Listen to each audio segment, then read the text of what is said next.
Hello everyone. I hope आप सभी कुशल हैं। एग्जाम जर्नल में आप सभी का स्वागत है। आज के इस सेशन में हम गांधीयन एरा को कंटिन्यू करते हुए civil disobedience, Gandhi Irwin pact, round table conference,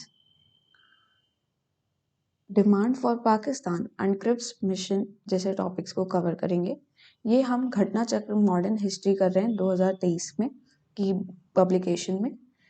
उसमें हमने प्रीवियस सेशन में पूर्ण स्वराज और लाहौर सेशन तक की बात करी है। ये आपको जितनी भी वीडियोस हैं प्रीवियस मॉडर्न हिस्ट्री की एडवेंट ऑफ यूरोपियन से स्टार्ट होते हुए, उसका ऊपर आई बटन आ रहा होगा, आप उसे क्लिक करके वहाँ से एक्सेस कर सकते हैं। यहाँ पे हम डिटेल में जो है प्रीवियस ईयर क्वेश्चंस को विद स्टोरी एमसीक्यू फॉर्मेट की कवर कर रहे हैं हम modern history. So let's start with our session, that is civil disobedience movement.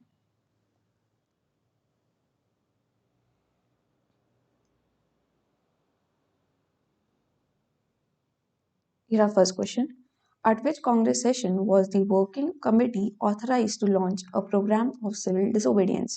तो कौन से सेशन में सिविल डिसोबीडियंस का प्रोग्राम लॉन्च करने की बात है? तो ये था Lahore session.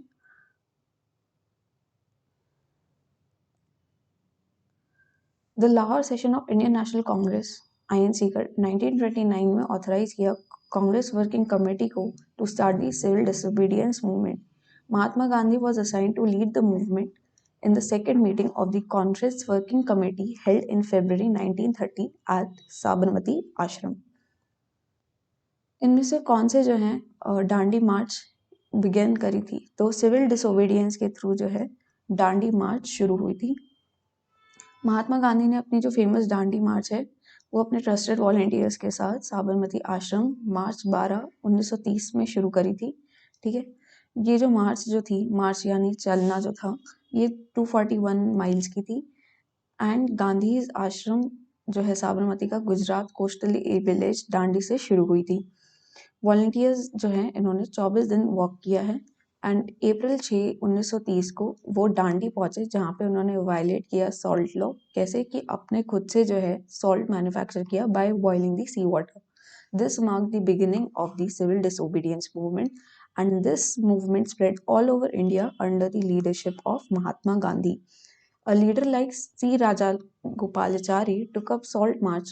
C. Raja Gopalachari ने कहाँ पे ली थी ये same salt march? It was done in Tamil Nadu from Tiruchirappalli to Vedaranyam. ठीक है, next. Dandi March was undertaken in 1930. When did Dandi March begin? ये इम्पॉर्टेंट है। डांडी मार्च 12 मार्च 1930 में शुरू हुई थी और 6 अप्रैल 1930 में खत्म हुई थी। 24 दिन की मार्च थी, 241 माइल्स की।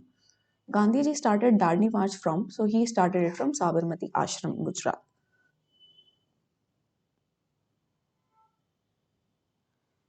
Which one of the following provinces had the highest number of satyagrahis in Mahatma Gandhi डांडी मार्च? महात्मा गांधी की जो डांडी मार्च थी, सबसे ज्यादा सत्याग्रही कहाँ से थे? तो they were from Gujarat. Gujarat से सबसे ज़्यादा 31, फिर महाराष्ट्र से 13, यूपी से 8, कच्छ से 6, केरला से 4, पंजाब से 3, राजपूताना से 3, बॉम्बे से 2, सिंध एंड सो ऑन, ये सारे आपको स्टेट्स लिखी हुई हैं। ठीक है, नेपाल से 1। आगे चलते हैं। In which of the following movements women's participation is considered to be the maximum? Women का जो पार्टिसिपेशन था कौन सी मूवमेंट में सबसे ज्यादा था? तो it was in salt satyagraha, civil disobedience movement में। Gandhiji chose women for a higher role in picketing of liquor and foreign clothes shops because of their inherent capacity for non-violence. And Sarojini Naidu ने lead किया था धर Sarna salt works. ठीक है, Who among the following participated in the salt satyagraha of Gandhi? Salt satyagraha Gandhi के में इनमें से किन्होंने पार्टिसिपेट किया था? सरोजनी नायडू ने किया था, धर सरना सॉल्ट वर्क से राजकुमारी अमृत कौर ने भी किया था एंड कमला देवी चट्टोपाध्याय, इन तीनों ने ही किया था। आगे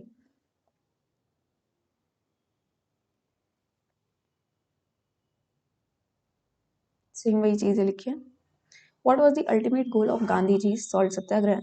अल्टीमेट गोल क्या था सॉल्ट सत्याग्रह का, इसके बारे में पढ़ते हैं। ब्रिटेन का जो सॉल्ट एक्ट था 1882 का, उसने प्रोहिबिट कर रखा था इंडियंस को जो है सॉल्ट कलेक्ट करने से और बेचने से। वो जो है सिर्फ इसको खरीद सकते थे जब उनको मतलब पैसे देने पड़ते थे तभी। तो गांधी जी ने अपना सॉल्ट सत्याग्रह किया कि उनको सॉल्ट लॉ ब्रेक करना था, एंड जिससे कि गवर्नमेंट की जो पावर है उनको कर्टेल यानी लिमिट कर दिया, और प्रेशर किया उन्होंने उनको कि वो जो है रिपील कर रहे सॉल्ट लॉज को। इस वजह से वो मोर देन वन ऑप्शन सही है, और पूर्ण स्वराज जो था वो एम नहीं था सॉल्ट सत्याग्रह का। तो repeal the salt laws, curtailment of government power and economic relief to the common people, ये ABC, ये 3 थे goals of Gandhi ji salt satyagraha. Next, in 1930 Mahatma Gandhi started civil disobedience movement from. 1930 में महात्मा गांधी ने सिविल डिसोबीडियंस मूवमेंट कहाँ से शुरू करी थी? तो ये करी थी साबरमती से, और खत्म कहाँ करी थी? दांडी पे। ठीक है, दांडी मार्च शुरू की थी साबरमती आश्रम से टू दांडी। ठीक है, and violated salt law on April 6, 1930, walking 390 kilometre in 24 days। इसका आंसर सी होगा यहाँ पे कि कहाँ से स्टार्ट करी थी, साबरमती से स्टार्ट करी है, यहाँ एंड लिखा होता तो यहाँ आपका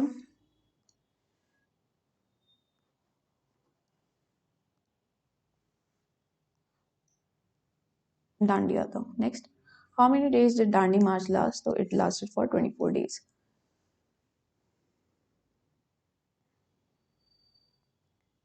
With reference to civil disobedience movement, which of the following statements are correct? Civil disobedience के regarding कौन सा statement सही है? Mahatma Gandhi was not punished for violating the salt law. He was punished. It is incorrect. Madan Mohan Malviya, Devdas Gandhi, and K.M. Munshi were punished for violating the salt law. Yes, they all were punished for violating the salt law. And Gandhi ji को ही arrest करा गया था 6 अप्रैल 1930 में, जिस दिन उन्होंने break किया था लॉ। ठीक है, civil disobedience movement started with, किसके मूवमेंट के साथ हुई थी? तो it started with the Dandi march. Dandi march किस लिए स्टार्ट हुई थी? To break the salt law. Dandi march किससे रिलेटेड है? It is related to the violation of salt law.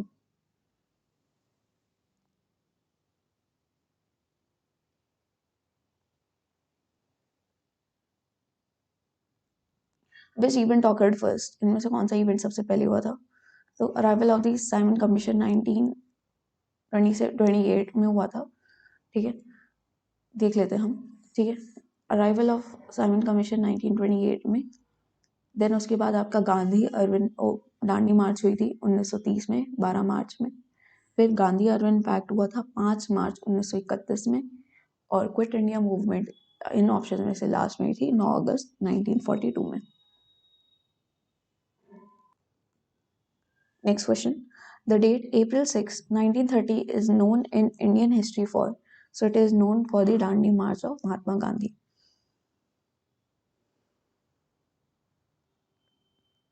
Subhash Chandra Bose ने कंपेयर किया था इस मूवमेंट को किस मूवमेंट से?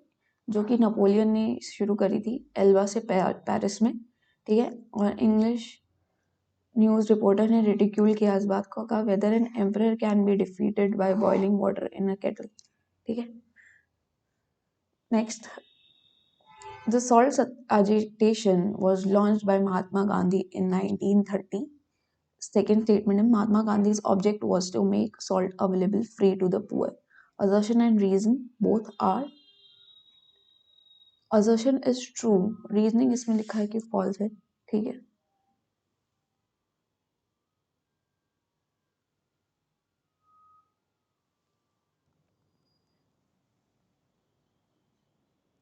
तो symbol of civil disobedience movement था, इस वजह से महात्मा गांधी ने सॉल्ट लॉ ब्रेक किया था। और इन्होंने 11 डिमांड्स जो हैं वाइस रॉय अरविंद के सामने रखी थी, इंक्लूडिंग दी एबॉलिशन यानी खत्म करना सॉल्ट टैक्स, और गवर्नमेंट की मोनोपोली ऑन सॉल्ट। स्टेटमेंट दे रखा है, I want world sympathy in this battle of right against might. ये किससे एसोसिएटेड है? ये गांधी की दांडी मार्च से एसोसिएटेड है। इन्होंने ये स्टेटमेंट बोला था। Which one of the following statements is not correct about Mahatma Gandhi's Dandi March? Mahatma Gandhi की दांडी मार्च के बारे में कौन सा स्टेटमेंट सही नहीं है? It was started from Sabarmati Ashram, true. The march terminated at Dandi, yes. Mahatma Gandhi prepared salt at the seashore, and it was not prepared, it was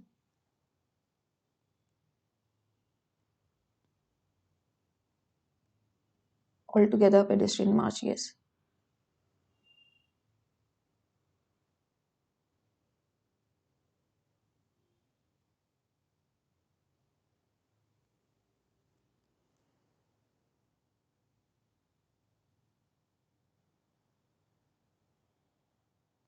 Which one of the following statements is not correct about Mahatma Gandhi's Dandi March? Dandi मार्च से कौन सा statement सही नहीं है? एक pedestrian march थी, Sabarmati, yes. Entire march was covered in 24 days, yes. And the march was started on नहीं 15 मार्च नहीं 12 मार्च को शुरू हुई थी. After the arrest of Gandhi ji during salt Satyagraha, who took his place as the leader of the movement? जब arrest हो गए थे सॉल्ट सत्याग्रह टाइम पे तो किसने उनकी जगह ली थी? तो it was Abbas Taib ji. Abbas Taib ji led the movement after Gandhi got arrested at Sholapur. Where was Mahatma Gandhi when a raid was made by Congress volunteers on Dharsana salt depot? So he was in Yerwada jail.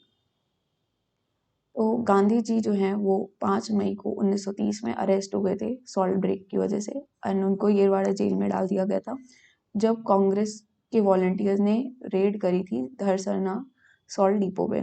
ठीक है, अब्बास ताइब जी ने movement को lead किया था and Sarojini Naidu ji ने धरसरना salt depot की जो red थी उसको लीड करा था 21 मई 1930 में जो हुई थी जब अब्बास ताइब जी अरेस्ट हो गए थे उसके बाद. एंड वेब मिलर जो थे एक अमेरिकन जर्नलिस्ट, उन्होंने इस इवेंट के बारे में काफ़ी डिटेल में चर्चा की थी. आचार्य Vinoba Bhave was arrested for the first time for taking part in. So Acharya Vinoba Bhave was arrested first time for the civil disobedience movement. ठीक है. Next, Gandhiji stayed the foreign journalist in his Sabarmati आश्रम during the Dandi March he was. तो कौन से journalist थे जो उनके साथ दांडी मार्च में रुके थे जर्नलिस्ट? तो he was web Miller. The name of the foreign journalist who reported about the satyagraha at the Harsana salt works was, अभी हमने पढ़ा, he was Webb Miller.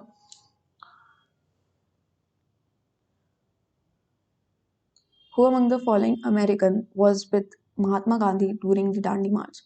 इनमें से कौन सा अमेरिकन जो थे वो महात्मा गांधी के साथ थे दांडी मार्च के दौरान? तो it was Webb Miller. Who took of the following organized a march on the Tanjore coast to break the salt law in April 1930? तो he was C. Rajagopalachari. पढ़ा था अभी हमने.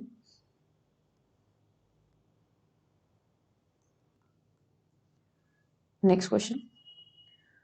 During the Indian freedom struggle, the Khudai Khidmatgars, known as Red Shirts, called for खुदाई खिदमतगार किसने call किया था? तो the Pathan regional nationalist unity and the struggle against colonialism. तो खुदाई खिदमतगार जिनको रेड शर्ट्स के नाम से भी जाना जाता है, तो it was a volunteer organisation founded by Khan Abdul Ghaffar Khan in northwest frontier province. He called for Pathan regional nationalist unity and struggled against colonialism. उन्होंने ऑल्सो सॉर्ट किया था इम्प्रूव करनी है कंडीशंस वेज अर्नर्स की. तो Muslims of north west frontier के province के इन्होंने काफ़ी इंपॉर्टेंट रोल प्ले किया था सिविल डिसोबीडियंस मूवमेंट में. वाइल जो अदर मुस्लिम्स थे उन्होंने दूसरी प्रोविंसेस के they kept away themselves from the satyagraha movement. Red shirt organisation किसने फाउंड करी थी? किस लिए फाउंड करी गई थी? तो it was founded to throw out the Britishers. The leader of Lal Kurti movement या खुदाई खिदमतगार ये थे Khan Abdul Ghaffar Khan.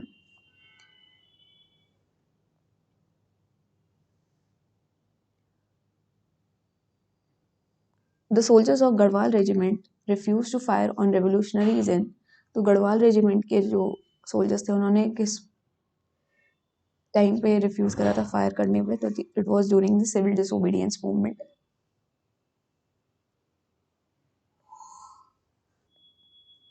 whose name is associated with Peshawar incident. Peshawar incident से किसका नाम जुड़ा हुआ है? तो it is Veer Chandra Singh Garhwali. At the time of national movement, who started दश रोज periodical? तो दश रोजा periodical जो था, it was started by Abdul Ghaffar Khan. जियात रंग मूवमेंट स्टार्टेड इन, जियात रंग जो मूवमेंट थी ये कहाँ स्टार्ट हुई थी? तो it was started in Manipur. Next,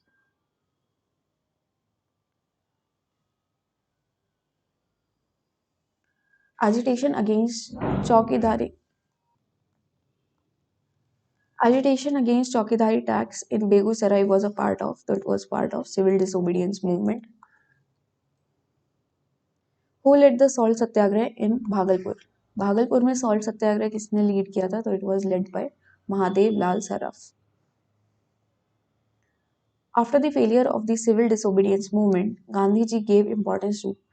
जब सिविल डिसोबीडियंस मूवमेंट फेल हो गई तो किस चीज को इम्पोर्टेंस दी गई थी गांधी जी के द्वारा? तो it was given to constructive programmes.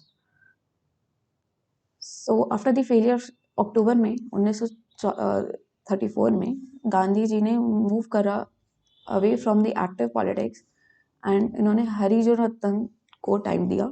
सितंबर 1932 में ही founded All India anti touchability league for the welfare of Harijan and also publish the weekly magazine Harijan.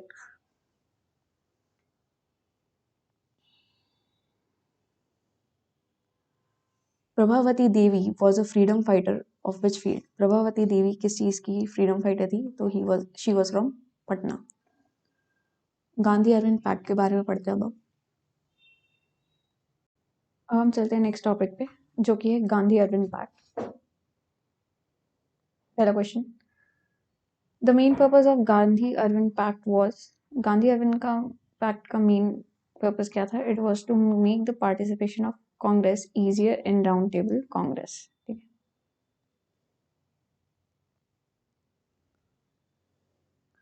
Gandhi Irwin pact जो था वो पॉलिटिकल अग्रीमेंट था किसके बीच में? महात्मा गांधी और उस टाइम के जो वाइस रॉय थे लॉर्ड अर्विन. ये कब हुआ था? 5 मार्च 1931 में, just before the second round table conference London में. इसकी कंडीशंस क्या थी गांधी अरविंद पैक्ट की? पहली तो कि discontinuation of civil disobedience movement. Next was participation of Indian National Congress in second round table. Thirdly, withdrawal of all the ordinances issued by British government imposing the curbs on the activities of Indian National Congress, and withdrawal of the prosecutions except those involving violence, and also the release of the prisoners which were arrested for participating in civil disobedience movement. That was the Gandhi Irwin Pact of March 1931 before second round table. The Gandhi Irwin Pact included which one of the following? Gandhi Irwin Pact में क्या क्या included था? Invitation to Congress for the participation in second round table, yes. Withdrawal of ordinances promulgated in connection with the civil disobedience movement, yes. Acceptance of Gandhiji's suggestion for inquiry into police excesses, नहीं ये नहीं था.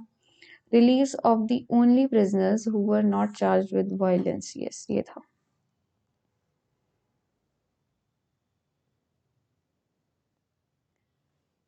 Gandhi Irwin pact कब sign हुआ था? ये हुआ था 1931 5 मार्च 1931.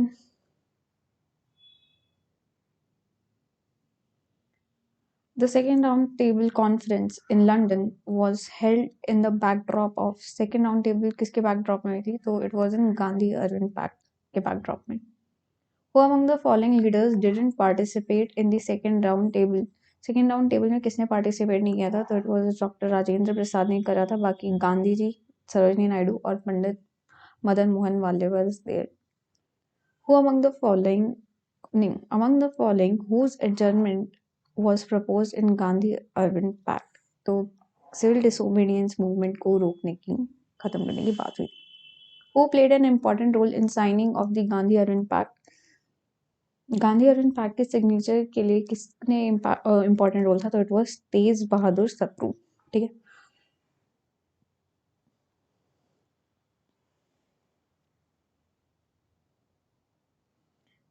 गांधी अरविंद पैक्ट जब हुआ था 5 मार्च 1931 में। तो इस कॉन्टेक्स्ट में सरोजिनी नायडू ने उनको टर्म दी थी the two Mahatmas. Who among the following persons called Arvind and Gandhi the two Mahatmas? So it was Sarojini Naidu.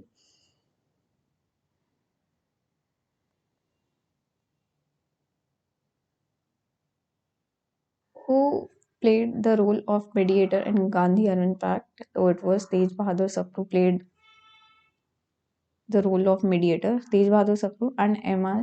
Jaikal. Who among the following took Mahatma Gandhi's gain in the Gandhi Arvind Pact as consolation prizes? So who took it that way? It was Alan Campbell Johnson. Biographer थे जो Irwin के, Alan Campbell Johnson, उन्होंने term किया महात्मा गांधी के gain को Gandhi Irwin pact में consolation prizes, ठीक है, and the only surrender Irwin to for agreeing for the conversation. अब नेक्स्ट टॉपिक है Karachi session of Congress 1931. Who among the following presided over the Karachi session of INC? So it was presided by Vallabhbhai Patel. Karachi session of 1931 was presided by Vallabhbhai Patel. So to approve the Gandhi Arvind Pact on March 26 से 31 1931 में the Karachi session of Congress took place under the leadership of Sardar Vallabhbhai Patel. Congress ने resolution pass किया related to fundamental rights और national economic programme first time session में, ठीक है। While getting opposed by few people in the session, Gandhi said, Gandhi can die, but Gandhism cannot. It was the first time when the Congress described the term complete independence. ठीक है, Karachi session 1931. Who among the following drafted the resolution on fundamental rights for the Karachi session of Congress 1931? So it were drafted by Pandit Jawaharlal Nehru with the help of M.N. Roy. Fundamental rights and national economic programs. Who among the following had regarded the Karachi session of Indian National Congress 1931 as the pinnacle of the Mahatma Gandhi's popularity and prestige? So it has been Subhash Chandra Bose ने बोला था ये. Select the correct chronological order for the events. Okay.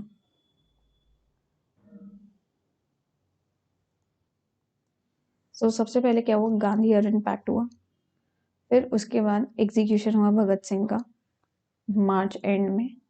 Then what happened, Karachi session of Indian National Congress हुआ है, and finally आपकी second round table conference हुई है.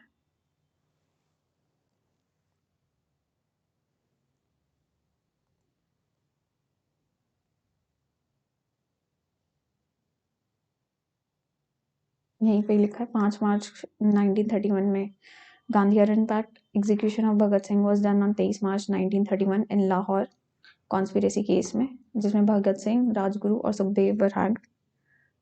Karachi session हुआ है 26 मार्च और 31 मार्च के बीच 1931 में, and second round table conference जो हुई है ये आपकी सितंबर 7 1931 लंदन में हुई थी, and this conference was a complete failure. Events read करने with regard to Indian national movement और इनमें से क्रोनोलॉजिकल ऑर्डर से ही बताना है. तो सबसे पहले गांधी अरविंद पैक्ट हुआ, फिर एग्जीक्यूशन ऑफ राजगुरु हुआ, एंड देन आपका कराची सेशन हुआ है.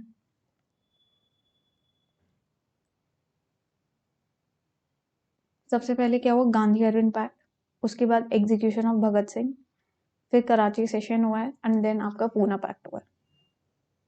पूना पैक्ट किसके बीच में था, ये B.R. अम्बेडकर और गांधी जी के बीच में था. ये कब हुआ है, सितंबर 24 1932 में. Next topic round table conferences. 3 round table conference हुई थी वैसे इन टोटल में, जिसमें से सिर्फ सेकंड में जो है इंडियन नेशनल कांग्रेस या गांधी जी ने पार्टिसिपेट किया था. Which of the following Indian leaders attended the first round table conference in London? मौलाना मोहम्मद अली, मौलाना अब्दुल कलाम आजाद,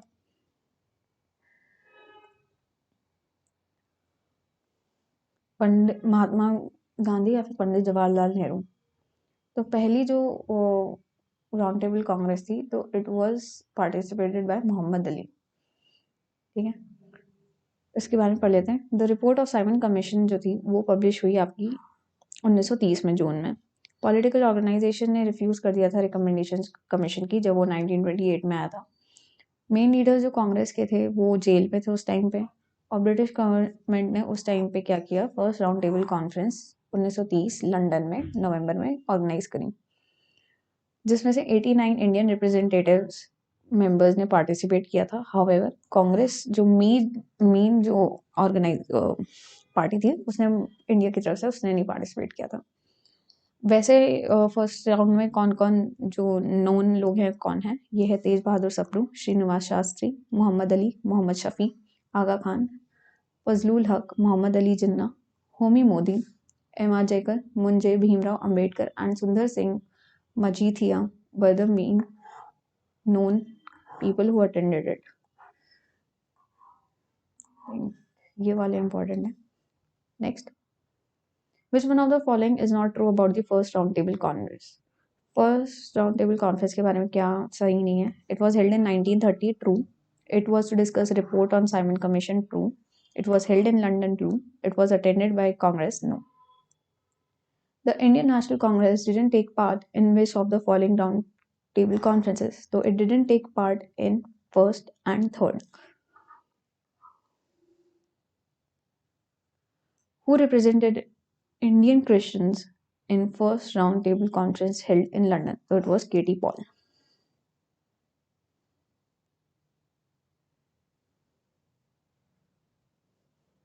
कांग्रेस ने नहीं करा था 1930 से, कहाँ हुई थी ये, सेंट जेम्स पैलेस लंदन में ये कॉन्फ्रेंस हुई थी जिसमें केटी पॉल ने इंडियन क्रिश्चियंस को रिप्रेजेंट किया था, and it was inaugurated by British king and it was chaired by the British prime minister Ramsay McDonald. ठीक है। When was the first round table conference of Indian leaders summoned in London by the British government? So it was summoned first time in 1930. Operation Rubicon was the code word proposed to be adopted by British government in India with reference to which of the following? So Operation Rubicon was code proposed by Gandhi's fast unto death in jail.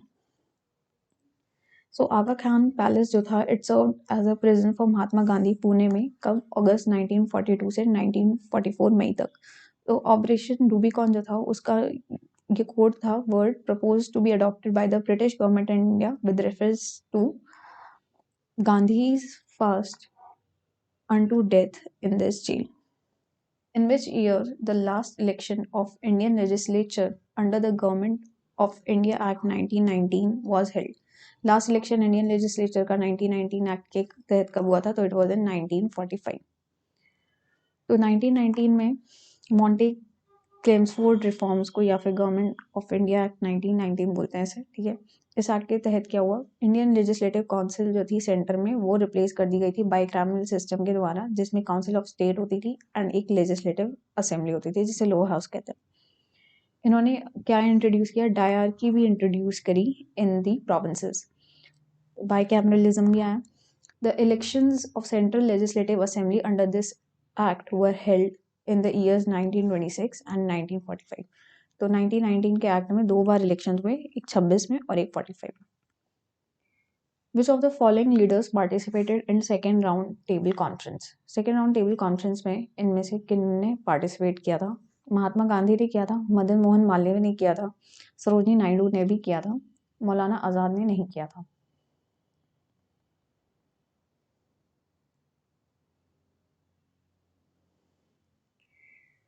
तो कौन कौन थे? Sarojini Naidu, Madan Mohan Malviya and Annie Besant. Second round table conference 7 सितंबर को हुई थी और 1 दिसंबर तक चली थी। Who among the following had not participated in second round table conference? So it was Jawaharlal Nehru had not. Who represented Congress in the second round table conference? So it was Mahatma Gandhi. At which one of the following round table conferences held in London was Mahatma Gandhi present? So it was second. Assertion दे रखा Jawaharlal Nehru represented the INC in second round table 1932. No. पहली बात तो ये 1931 में हुई है second, और Mahatma Gandhi was representative. Assertion तो गलत है। रीजन क्या है? It was implicit in the Gandhi Irwin pact that the Indian National Congress will participate in the second round table. Reason सही है लेकिन assertion is false. So D will be the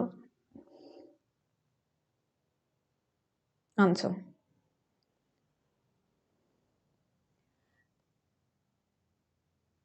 Which one of the following roundtable conference was attended second? Mahatma Gandhi visited London to participate RTC and वो कहाँ पे रहते तो he stayed at Kingsley Hall.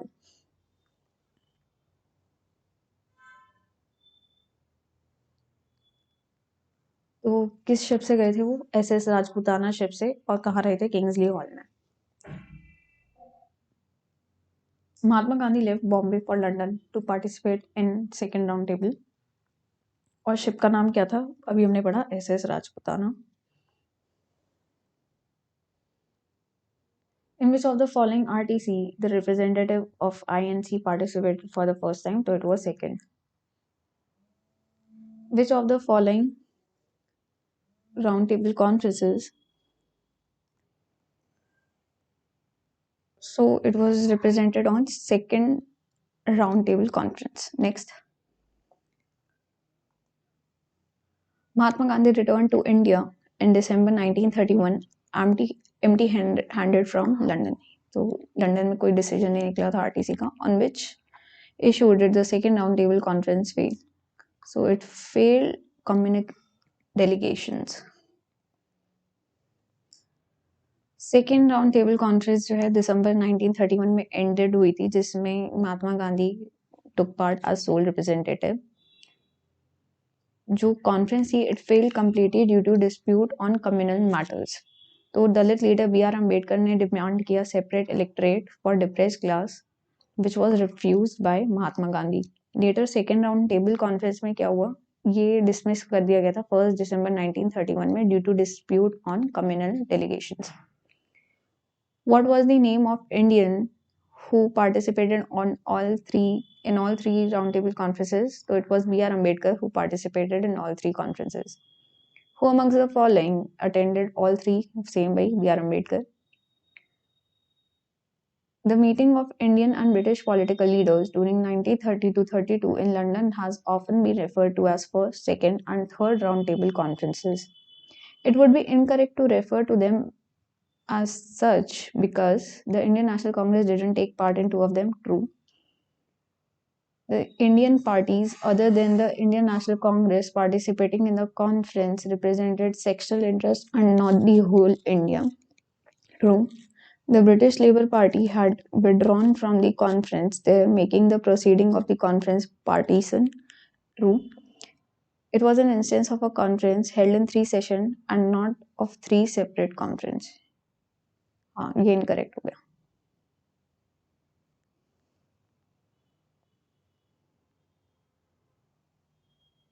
तो first second and third round table conference ये अलग अलग conference नहीं थी, बट आइडियली ये 3 सेगमेंट्स थे एक ही कॉन्फ्रेंस के. ठीक है, तो it would be wrong to call 3 sessions of a single conference as 3 separate conferences. And main objective roundtable conference का क्या था? It was to discuss Simon Commission report and improvise the political situation. Which roundtable conference was held in 1932? So it was third. Fourth तो कभी होगी ही नहीं. And ये हुई थी नवंबर 1932 से 24 दिसंबर 1932 से 7 नवंबर को शुरू हुई थी. Who wrote pamphlet Now or Never? Now or Never ये किसने लिखा था? So it was written by रहमत अली. क्या था pamphlet में? Basically now or never, are we to live or perish forever? It is also known as the Pakistan Declaration in 1933. And he wrote this to address the British and Indian delegates during the third round table conference. Statements दे रखे हैं, इनमें से बताना है कौन सा correct है. In the first round table conference, Dr. Ambedkar demanded separate electorates for the depressed class. True. In the Pune Pact, special provisions for the representation of depressed people in the local bodies and civil services were made. True. The Indian National Congress didn't take part in the third round table conference. Yes, this is also true. 1, 2, 3 all are right. Poona pact में क्या हुआ? कांग्रेस ने agree किया कि adequate representation given दी जाएगी to depressed classes in local bodies and civil services. अब आते हैं हम नेक्स्ट पे, which is communal award and Poona pact of 1932। Who among the following issued communal award? Communal award किसने इशू किया था? तो it was issued by Ramsay MacDonald. No consensus was made on the subject of separate electorate for depressed class and various communities in second round table conference. British prime minister Ramsay McDonald से वो authorise करे गए थे solution of conflicts के लिए, conference के लिए, and उन्होंने क्या इंट्रोड्यूस किया? ही इंट्रोड्यूस कम्युनल अवार्ड ऑन 16 अगस्त 1932 में। He was the prime minister of British at that time, Ramsay McDonald. A separate electoral group was made by the communal tribunal of Ramsay MacDonald first time in August 1932, so it was for the untouchables. And Muslims or Sikhs ko already they were considered as minorities, and also new law के according जो Dalits या फिर untouchables थे उनको भी minority का status दिया गया। assertion और reason दे रखा है। The British government announced communal award in August 1932. True. It allowed to each minority a number of seats in the legislature to be elected on the basis of a separate electorate. This is also true. So both are right.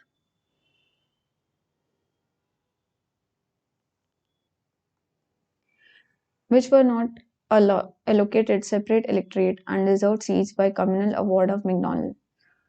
इसमें से किसको separate नहीं allocate किया गया था? तो it was Buddhist, बाकी Muslim, Sikhs and depressed class were considered. When did Mahatma Gandhi start first fast unto death? First fast unto death ये कहाँ किया गया था? तो it was at the time of communal awards. और फास्ट शुरू हुआ था सितंबर 20 1932 पे, और ख़त्म कब हुआ था? 24 सितंबर 1932 में, जब पूना पैक्ट बनाया गया था between followers of Gandhi and Ambedkar. Mahatma Gandhi undertook fast unto death in 1932 mainly because of Ramsay MacDonald announced communal awards. How many seats were given to depressed class under communal award and Pune Pact? तो कितनी seats दी गई थी? तो it was 71 and 174 respectively.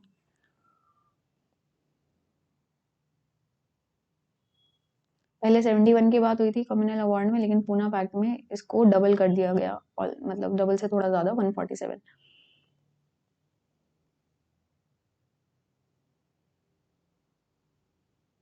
The Pune Pact was concerned with, Pune Pact किससे concerned था? तो it was concerned with the depressed class. The purpose of Pune Pact was, purpose क्या था Pune Pact का? It was to provide representation of untouchables.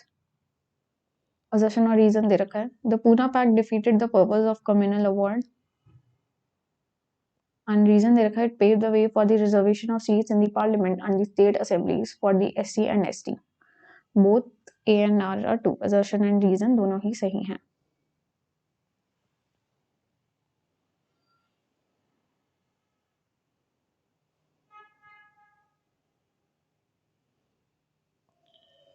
Ambedkar और गांधी जी का जो pact बना था उसे हम पूना पैक्ट कहते हैं, 1942 का।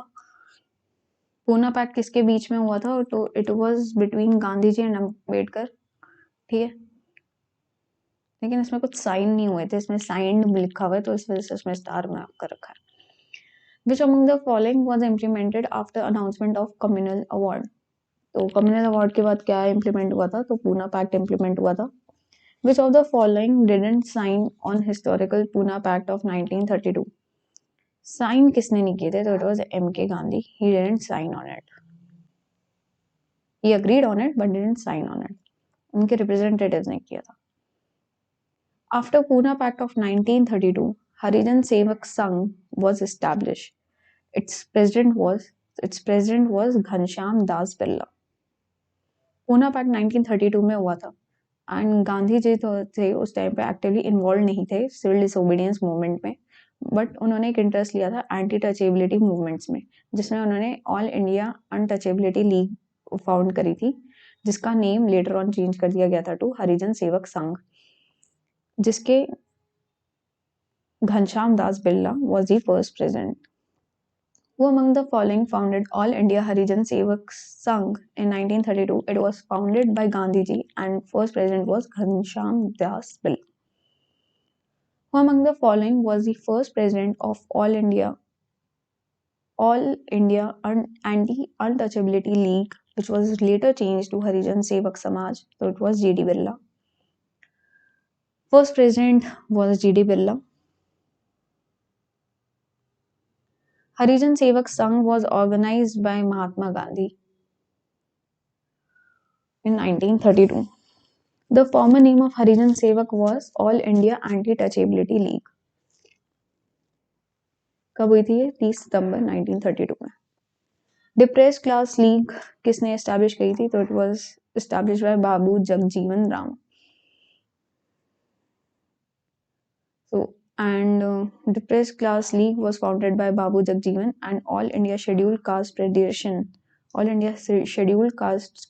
was founded by B.R. Ambedkar in 1942. And whereas All India Depressed Classes Association was founded in 1926 by M.C. Raja. Who of the following said Mahatma Gandhi, like fleeting phantom, raises dust but not the level? So it was said by B.R. Ambedkar.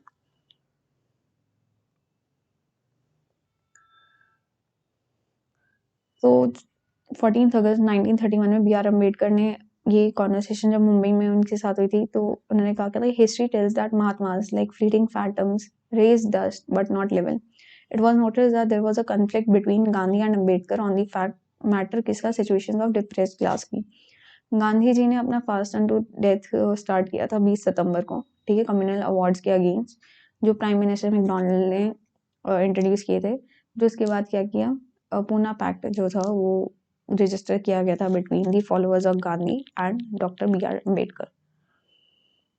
Next topic, Congress socialist Party 1934.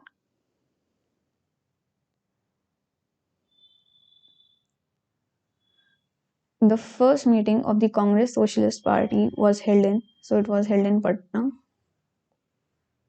Congress socialist Party मई 1934 में पटना में हुई थी. The first session of Congress Socialist Party was held in Patna 1934. With reference to Congress Socialist Party, consider the following. It advocated the boycott of the British goods and evasion of taxes. No. It wanted to establish. No. It advocated separate. नहीं. So इसके बारे में पढ़ लेते हैं. The Congress Socialist Party जो थी ये 1934 में फाउंड करी गई थी as a socialist caucus within the INC, Indian National Congress के अंदर ही. तो उसके members ने क्या रिजेक्ट किया था? Rejected what they saw as anti-rationalism of Gandhi as well as the sectarian attitude of the Communist Party of India towards Congress Party. Influenced by Fabianism as well as Marxism, this Congress Socialist Party advocated armed struggle जो थी और जिसमें non-violent resistance भी था. CSP advocate कर रहे थे decentralise socialism को, जिसमें corporation, trade unions, independent farmers और लोकल अथॉरिटीज का सब्सटैंशियल शेयर होगा for the economic power. And as secularist उन्होंने होप किया था कि वो इसके कम्युनल डिविजन्स को ट्रांसेंड यानी ओवरकम कर लेंगे.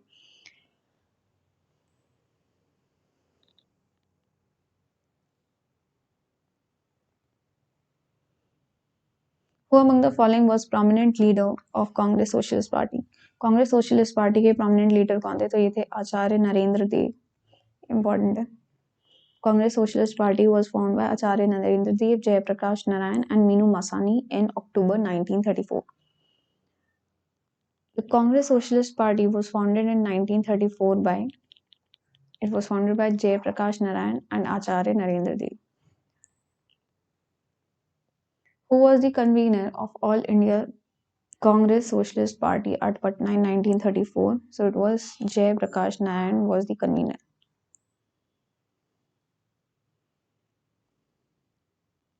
And Acharya Narendra Dev and Ashok Mehta etc. were the founding members of it.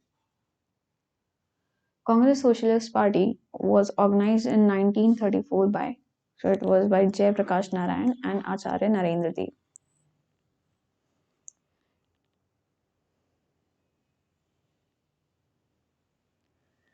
Jayaprakash Narayan was associated with Congress Socialist Party. Bihar Socialist Party was formed by J.P. Narayan. Who formed Bihar Socialist Party of 1931? Ulan Prasad Verma. लोकनायक किसे कहते हैं? जयप्रकाश नारायण को लोकनायक के नाम से जाना जाता है क्योंकि उन्होंने ऑर्गेनाइज करी थी he secretly organise Indian public during quit India movement with Ram Manohar Lohia and Aruna Asaf Ali in 1942 and he declared संपूर्ण क्रांति at गांधी मैदान पटना 5 जून को 1974 में and he was later awarded Bharat Ratna posthumously in 19 posthumously मतलब जब वो जीवित नहीं रहता उसके बाद जो अवार्ड किया था 1999 में जयप्रकाश नारायण लोकनायक. Which title was given to Jayaprakash Narayan? So it was Loknayak.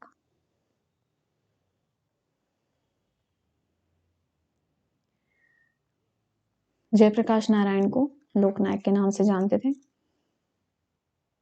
Jayaprakash दिवस कब मनाया जाता है? तो ये अप्रैल 1946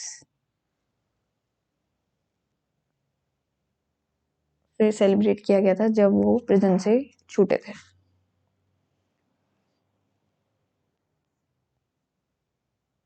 श्री नरसिंह नारायण कौन थे? तो he was a socialist.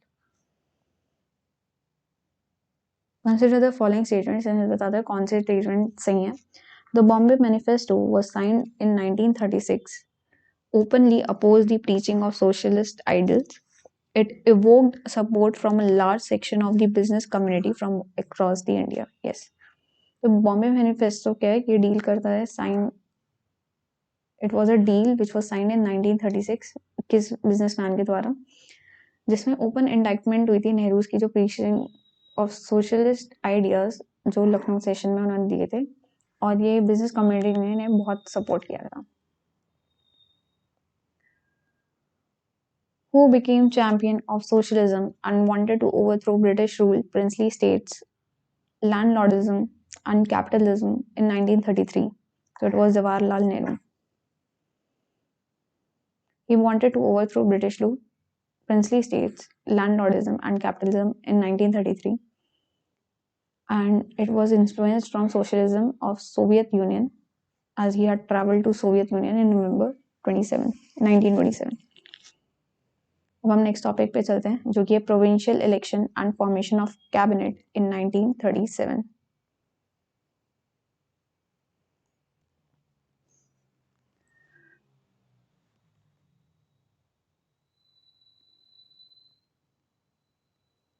In which of the following province Indian National Congress had not obtained a full majority in the provincial legislature election in 1937? So it was in Punjab.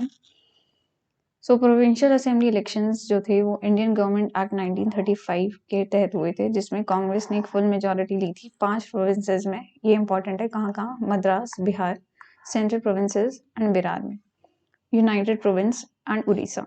Congress ने अपनी मिनिस्ट्रीज बनाई 6 states में. कहाँ कहाँ अपनी ministries? Madras, central province, Bihar, Bombay, Orissa and United province. सिर्फ बंगाल और Punjab and Sindh में जो है कांग्रेस जो है इनफ सपोर्ट मिनिस्ट्री बनाने के लिए नहीं ले पाई थी 1937 में. The provincial governments were constituted under the act of it was under the government of India act 1935. provincial governments were constituted. In which of the following states Congress didn't won an absolute majority in the elections for the legislative assemblies which were held under the 1935 Act? So it was in Bengal and Punjab. The province where Indian National Congress couldn't get absolute majority during the general election of 1937 was absolute majority कहाँ नहीं बनी थी? तो it was in Bengal and Punjab. इनमें से कोई भी नहीं है.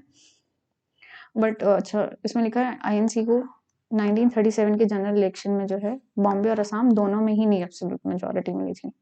अच्छा तो उसमें 2 आंसर हैं. In 1937 elections, Congress secured a clear majority in the state numbering, so it was in 5. Which of the following elections of the Central Legislative Assembly were held under the Government of India Act of 1919? So it was in 1926 and 1945. CLA elections were held in 1926 and 45, and they were held under the provisions of Government of India Act of 1919, whereas जो 1937 के elections थे वो held हुए थे as per the provisions of Government of India Act of 1935. In which year the last election of Indian legislature under the Government of India Act 1919 was held? So it was held in 1945. Government of India act जो था 1919 को पास हुआ था implementing Monte क्लेम्सफोर्ड reforms, दो through इस act के through Indian legislative council जो थी सेंटर में रिप्लेस करी गई थी बाई कैमरल सिस्टम से consisting of council of state, upper house and legislative assembly, lower house. इन्होंने ऑल्सो इंट्रोड्यूस की थी डायरार्की इन दी प्रोविंसेस. और जो इलेक्शंस हुए थे सेंट्रल लेजिस्लेटिव असेंबली के इस एक्ट के, ये कौन से साल में हुए थे? 1926 एंड 1945 में. Government of India act 1919. Consider the following provinces of British India and identify those where the Indian National Congress didn't form a ministry in 1937. So it was in Bengal and Punjab. Elections were held in 11 provinces, that is Madras, Central Province, Bihar, Odisha, United Province, Bombay Presidency, Assam, NFPW, NWFP, north west frontier में, Bengal, Punjab and Sindh. And जो result थे election के declare हुए थे 5 फरवरी 1937 में, जिसमें Indian National Congress जो है as a power in 8 provinces आई थी, 5 में फुल मेजोरिटी में, एक्सेप्ट 3 बंगाल, पंजाब और सिंध में. The province where Indian National Congress didn't form its ministry after the general elections of 1937 was in Bengal, Punjab and Sindh. In which of the following provinces was the Congress ministry not formed under the Act of 1935? So it was in Punjab. In how many provinces was Congress ministry formed in the election of 1937? So it was formed majority in 5 states. That was Madras, Central Province, Odisha, Bihar and United Province. The tenure of Congress ministries formed in the election of 1937 after the Act of 1935 was, तो उसका tenure 28 months का था, यानी 2 साल 4 महीने. They resigned from the legislature on 22nd October on 1939. क्यों? क्योंकि Indians को इंक्लूड करा गया था सेकेंड वर्ल्ड वॉर में without the consent of the Indian leaders. And जिन्ना ने इस दिन को कहा called all Indian Muslims to celebrate 22 December 1939 Friday as the day of deliverance. क्यों? क्योंकि रिजाइन कर दिया था कांग्रेस मिनिस्ट्रीज ने. After the formation of ministries in the province in 1937, Congress का रूल कितने महीनों के लिए लास्ट किया? It was in 28 months. Muslim League celebrated the Day of Deliverance, and Day of Deliverance was celebrated in 1939 October. In which of the working committee did the Congress adopt the policy of abolishing land ownership? Abolishing land ownership की ये किसने किया था? ये हुआ था working committee of 1937. Who of the following was entrusted with finance portfolio in the ministry formed in UP after the election of 1937? So it was Rafi Ahmad Kidwai.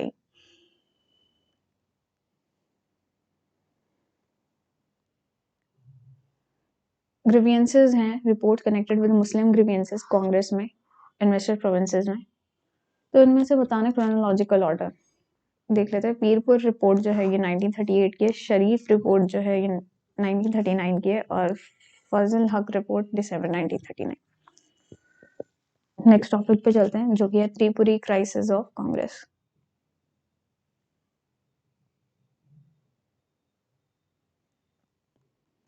Who was elected the president of Indian National Congress in 1938? So it was Subhash Chandra Bose was elected president of 1938. INC Haripura session Gujarat में हुआ था फरवरी 1938 में. And he was also re-elected as president of Tripuri session of 1939 by defeating re-elected पताभी Siddaramaiah, ठीक है, जो कि Gandhi ji support करते थे. Who of the following presided over the Haripura session of the Indian National Congress? So it was presided by Subhash Chandra Bose. Haripura, where annual session of Indian National Congress was held under the presidentship of Subhash Chandra Bose in 1938, is situated in the state of Gujarat.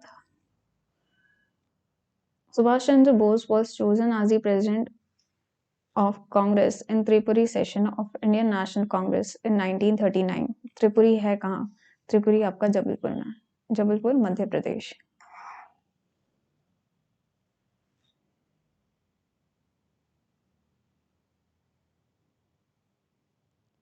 When was the Tripuri session of the Indian National Congress held in which Netaji Subhash Chandra Bose was elected as the president of Congress? So it was in 1939.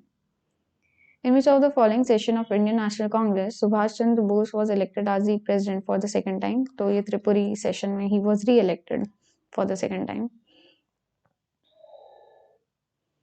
So Haripura में तो SC was elected, ठीक है, unopposed for the first time, and he was re-elected president in Tripuri 1935-9 में. पताबी सीतारमैया को उन्होंने हराया था, जो कि सपोर्ट गांधी जी के सपोर्ट में थे, ठीक है. But on the question of the formation of working committee dispute हो गया था गांधी और बोस में, ठीक है. उसके बाद जो है बोस ने रिसाइन कर दिया, सुभाष चंद्र बोस जी ने, और राजेंद्र प्रसाद जो है वो बने थे प्रेसिडेंट कांग्रेस में. Netaji Subhash Chandra Bose became the president of Indian National Congress by defeating which leader? So it was P. Sitaramaiah. Subhash Chandra Bose defeated P. Sitaramaiah and became president in Tripuri session of 1939.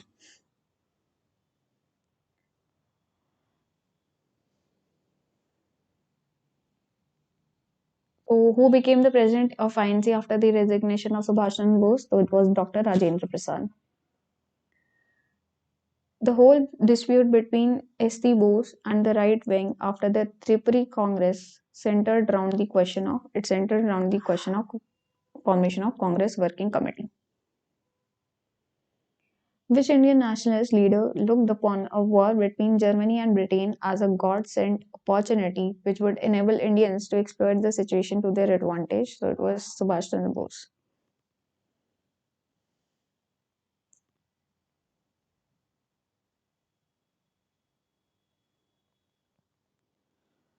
Next है Indian princely states.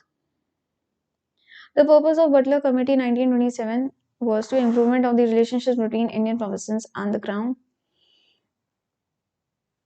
The Indian States Committee appointed a committee under the chairmanship of Sir Harcourt Butler, and it was also known as the Butler Committee.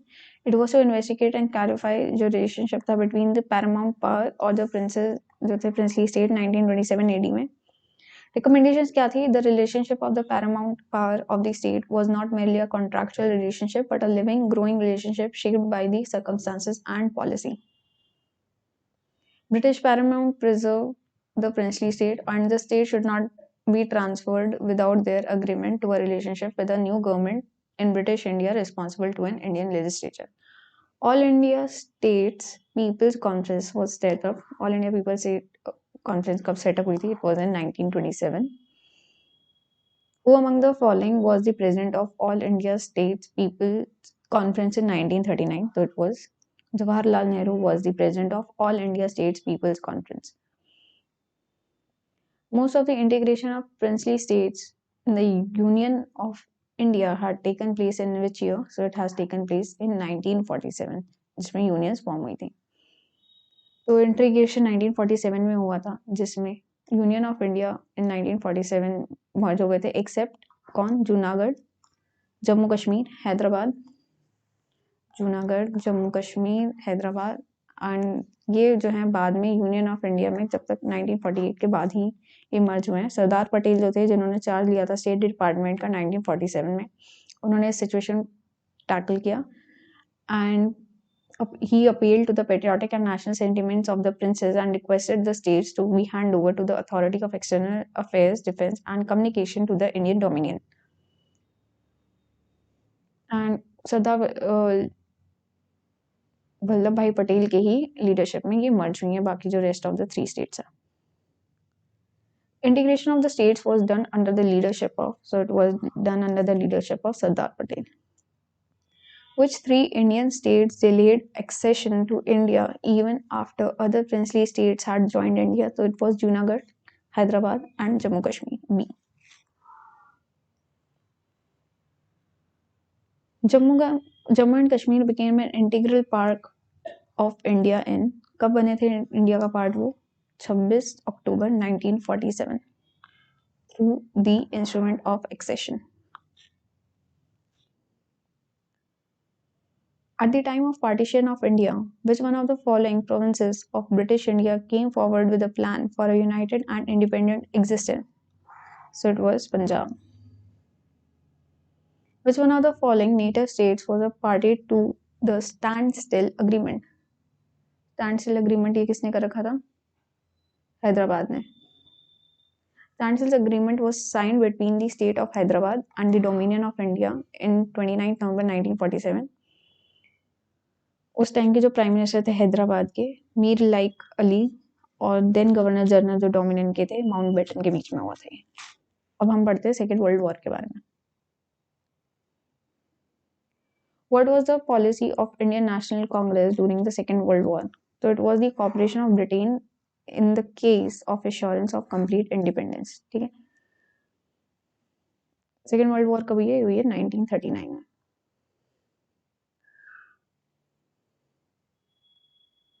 Indian National Congress had collaborated, assisted British in Second World War because they were expecting to complete independence.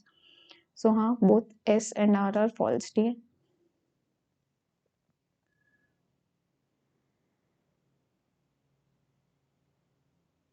The Congress ministries all resigned in the year 1939. True, the Congress didn't accept the decision of the Viceroy to declare war against Germany in the context of the Second World War. See, ये दोनों true हैं, लेकिन ये reason ये नहीं है. Reason ये था कि इंडियंस को, सोल्जर्स को सेकेंड वर्ल्ड वॉर के लिए ब्रिटिशर्स ने एक्सेप्ट कर लिया था, तो इस वजह से रिजाइन किया था कांग्रेस मिनिस्ट्रीज ने. The Congress ministries in all provinces resigned in the year 1939 because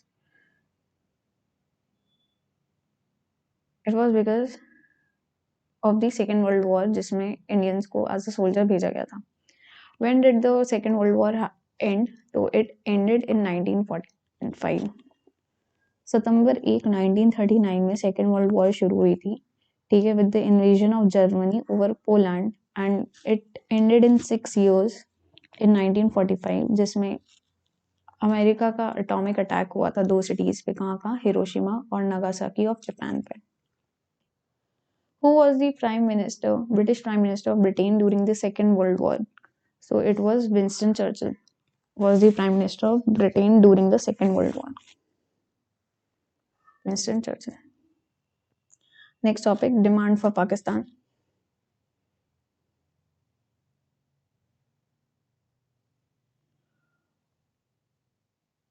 Who among the following had primarily used the word Pakistan for separate state for Indian Muslims? So it was used by Chaudhry Rahmat Ali and his friends. So they were students of Cambridge University and उन्होंने अपना letter entitled था Now or Never. The idea of a separate nation for Muslims was given by Sir Muhammad Iqbal. Who among the following first put forward the proposal for a separate Muslim state in India? First proposal for separate Muslim state in India ये किसने किया था? मोहम्मद इकबाल ने किया था. During the annual session of the All India Muslim League, Allahabad 1930 में Iqbal declared Hindus and Muslims to be 2 separate nations in the light of religious, social and cultural historical context. The Pakistan resolution was drafted by the Sikandar Hayat Khan.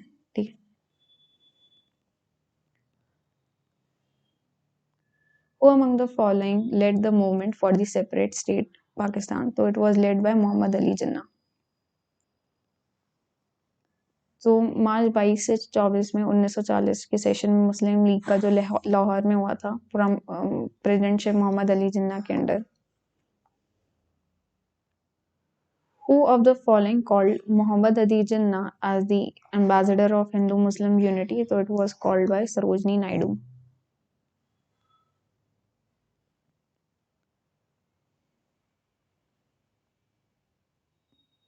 The remark Nehru is a patriot while Jinnah is a politician.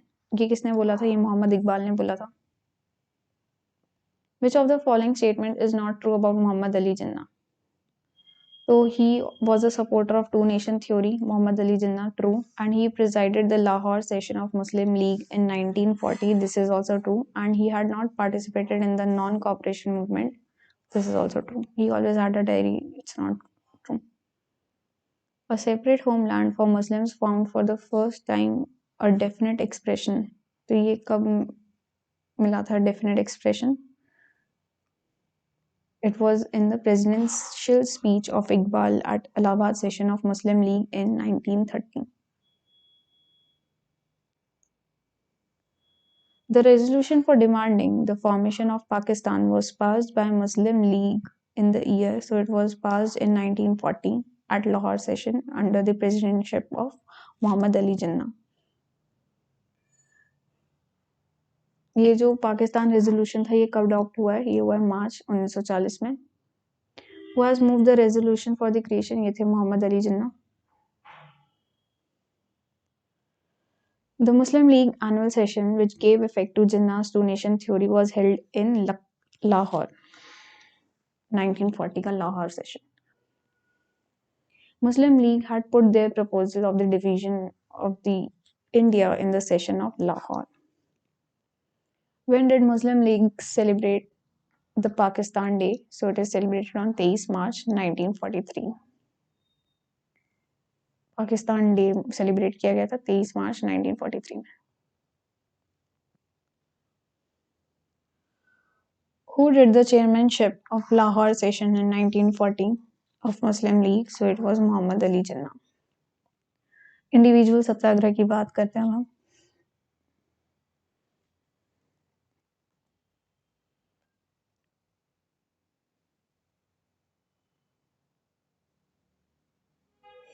Who was selected as the first satyagrahi in individual satyagraha movement by Mahatma Gandhi? So it was Vinoba Bhave. जब उन्होंने अगस्त proposal reject कर दिया तो कांग्रेस ने initiate किया individual satyagraha under the leadership of Gandhi ji. ये एक symbolic statement था मॉरल प्रोटेस्ट के लिए ब्रिटिश गवर्नमेंट की पॉलिसी में. अक्टूबर 17 1940 में आचार्य विनोबा भावे को गांधी जी ने सिलेक्ट किया था as the first satyagrahi, that is the proponent of satyagraha, and Jawaharlal Nehru as second. Who started the individual civil disobedience? So individual civil disobedience was started by Vinoba Bhave.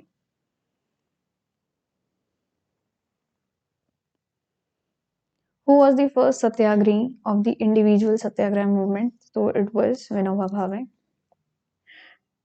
The individual satyagraha, Vinoba Bhave was chosen as the first satyagrahi. Who was the second? So it was Jawaharlal Nehru.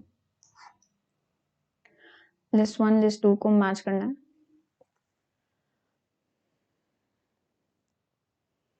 आचार्य विनोबा भावे कहाँ से थे? Paunar. Yatnal Jain Jaipur, Ram Gopal Tiwari Bilaspur and Ratnakar Jha दुर्ग से.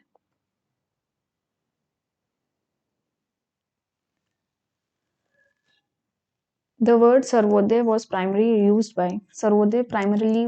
by Mahatma Gandhi. And Vinoba Bhave established Sarvodaya Samaj.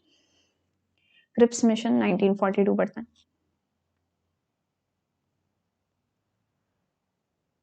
Cripps mission कब आया? 1942 में आया. Rising power जो Japan और इंटरनेशनल कम्युनिटी की स्पेशली जैसे अमेरिका, चाइना, ऑस्ट्रेलिया में इसने इन्फोर्स करा ब्रिटेन को फ्रीडम ग्रांट करने के लिए इंडिया की. तो इस वजह से Stafford Cripps arrived in India in March 1942 to negotiate with Indian politicians उनकी फ्रीडम के लिए.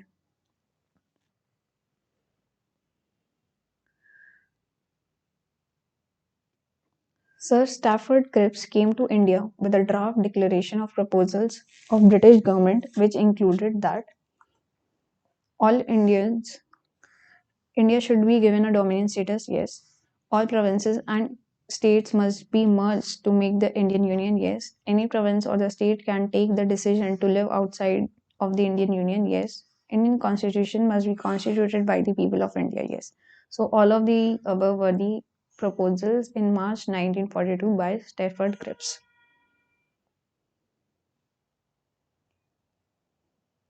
An important aspect of the Cripps Mission 1942 was, what was the important aspect? So it was the creation of Indian Union with dominion status after the Second World War.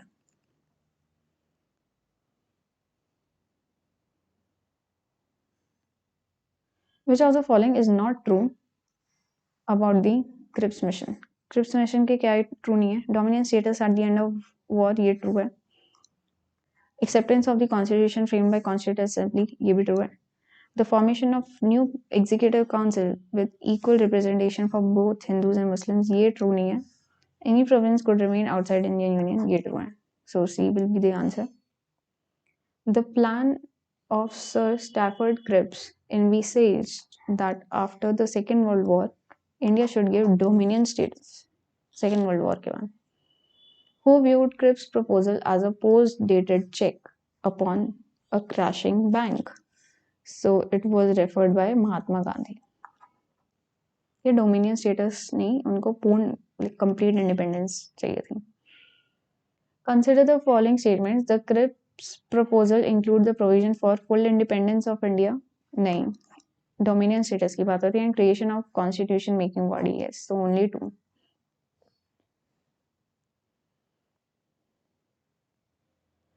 Who of the following prime ministers sent Cripps mission to India? So Winston Churchill was prime minister during that time, Second World War के time पे. Who among the following were official Congress negotiators with Cripps mission? Congress के negotiator कौन थे Cripps mission में? तो it was Pandit Jawaharlal Nehru and Maulana Azad. Who among the following called the movements of Gandhi ji as political blackmail? Gandhi ji की movement को political blackmail किसने कहा था? ये कहा था लिनलिथ ग्लो ने. तो लिनलिथ गो called movement of Gandhi as political blackmail. Viceroy and Governor General Lilith Glow tenure was longest in India. ठीक है, ये important line है. And he was the longest serving Viceroy of India from 1936 to 43. And उन्हीं के tenure में जो है Quit India movement was launched. निंदित को पे. तो आज का सेशन हम यहीं तक रखते हैं. नेक्स्ट सेशन में हम क्विट इंडिया मूवमेंट से शुरू करते हैं और फर्दर स्टेजेस जो गांधी ने रखी हैं and how Indian got freedom उसके बारे में डिस्कस करते हैं. आई होप ये सेशन आपको अच्छा लगा होगा. अगर ये सेशन आपको अच्छा लगा तो प्लीज़ इसे लाइक करिए और अगर आप एग्ज़ाम जर्नल पे नए हैं तो प्लीज़ इसे ज़रूर सब्सक्राइब करिए एंड ज़रूर एग्ज़ाम जर्नल को एक्सप्लोर करिए और वीडियोज़ के लिए. इसमें काफ़ी कंटेंट है. लेटेस्ट आपका कवर होता है maths and mock test plus English की वोकैब. इस सब की वीडियोस चली हुई है चैनल पे, एक बार ज़रूर चेकआउट करिए. Thank you everyone, take care. Next session पे मिलते हैं. बाय.